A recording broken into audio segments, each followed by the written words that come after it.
Hi YouTube watchers, I'm at the junkyard.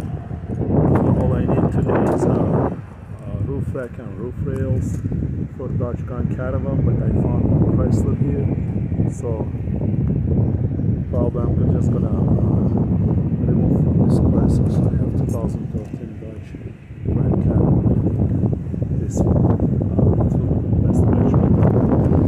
I'll keep you posted how it works. So first I'm trying to unscrew the racks. It's just like unscrew from here. It's kind of tight. I use a little plier, loosen it, and then just comes off. You separate, and then after that, this is the rail itself. There's two screws there, one screw in the middle, and then the two screws going to the front, so 1 and 2. So the total is like 5 screws on each rail.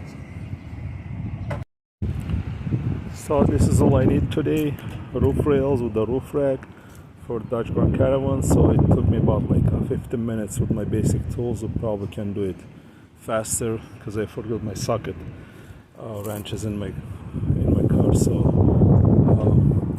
yeah, and then I'm gonna keep you posted for installation and the measurement, because my Dodge Grand Caravan 2013 did not come at all with the roof rails.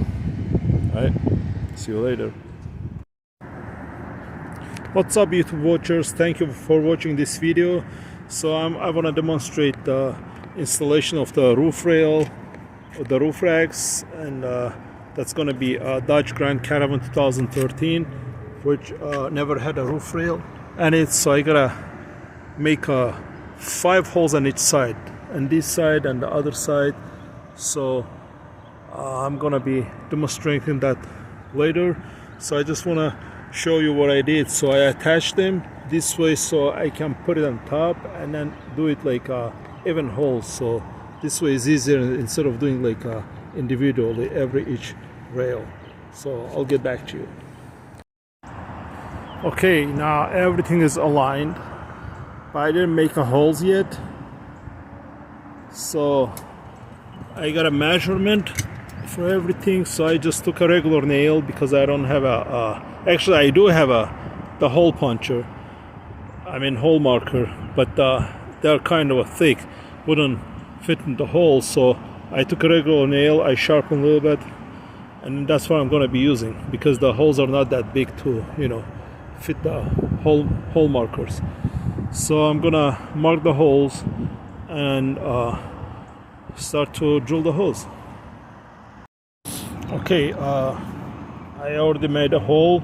This 3/8 of an inch, so I just have to push it. So I'm gonna show you that. And also there's a tool for it.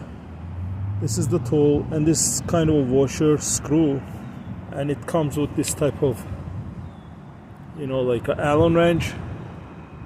I don't know exactly what size it is, so I have to measure it. It looks like a 6 millimeters or something. Yeah, it comes with this type of tool because it fits into this screw here.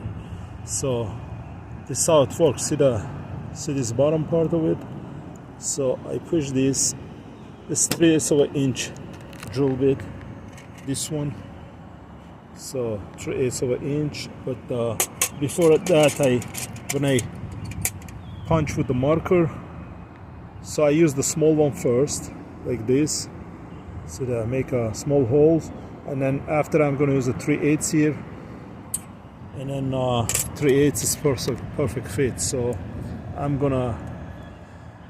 what I need to do is just have to start to screw this.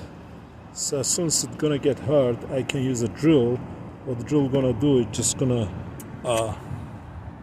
when it's gonna press, you see these cuts, it's just gonna it's just gonna squeeze it inside, and that's it. It should be tight. So this is a rivet, threaded rivet. You see the thread inside, so that's how it works. I'm not sure if I'll be able to do it with one hand. Probably I need to move my phone and try to hold it with the wrench so it doesn't rotate by itself. Let's try. Yeah, it doesn't work, so I gotta try with the wrench.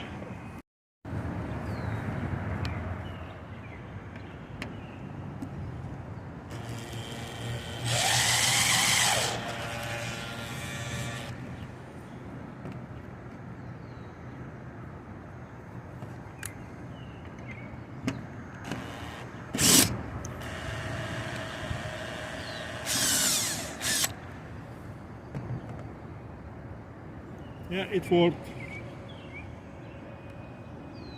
It worked. So nice and tight. You can see the thread. So now I'm gonna continue to do rest of them. I already made a small hole here and a small hole in the back. So I'm gonna use a 3/8 of an inch and then finish up the rest of them.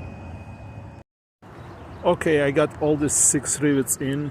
2 in the back, 1 in the middle, 2 in the front. Same thing, 2 front, middle, and 2 in the back. Also, very important, instead of using the silicone, I decided to use 1/8 of an inch rubber. So I cut the holes. These 2 for the front, these 2 for the middle, and these 2 for the back. So I decided it's gonna be better when I screw it in. It's just gonna squeeze it, so it's gonna be waterproof. The only main thing, don't forget to use stainless steel screws. And I'm gonna show you the complete job. Thank you for watching again. Okay, I just finished screwing up the roof racks. So next is gonna be crossbars.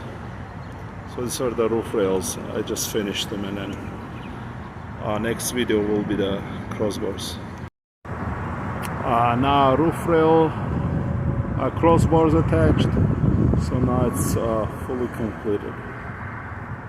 So no issues. Yeah, please don't forget to subscribe and leave a comment. Thanks for watching this video.